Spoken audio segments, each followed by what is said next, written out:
মারা গেছে আমার ভাইয়ের বিটার বউ আর পুতনি। ভাই আমাকে বাড়ি গেছিল কালকে সন্ধ্যার দিক, গেলে আমরা সেন তো খবর পাই আইছি। ভাত রান্না করতেছে, মেয়ের মা এবং মেয়ে দুজনই কারেন্টটা শর্ট করে মারা গেছে। আমরা এই ঘটনা পরে জানতে পারি, আমরা সদর হাসপাতালে নিয়ে আসি, যে কারণে ডাক্তার বললেন যে ওনারা বেঁচে নাই।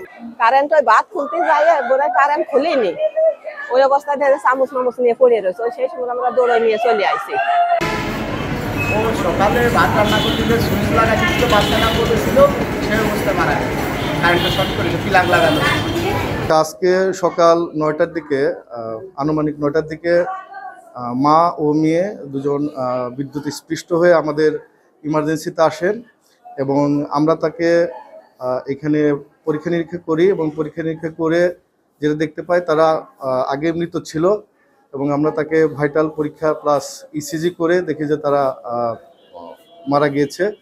এবং তাদের যেটা ছিল সেতু, যে মা তার 2 হাতে পোড়া দাগ ছিল, যেটা বার্ন, ইলেকট্রিক বার্ন ছিল, এবং মেয়ে যে তার গ্লুটিয়াল রিজনে এবং বোথ হ্যান্ডে এখানে বার্ন ছিল এবং তারা এখানে মৃত অবস্থায় আসে। আমরা তাকে এখানে চিকিৎসা দেওয়ার কোনো সুযোগ পাইনি। পরবর্তীতে এখান থেকে ইসিজি করে আমরা এই ডেটটা কনফার্ম করে তাদেরকে ডেথ সার্টিফিকেট দিয়েছি।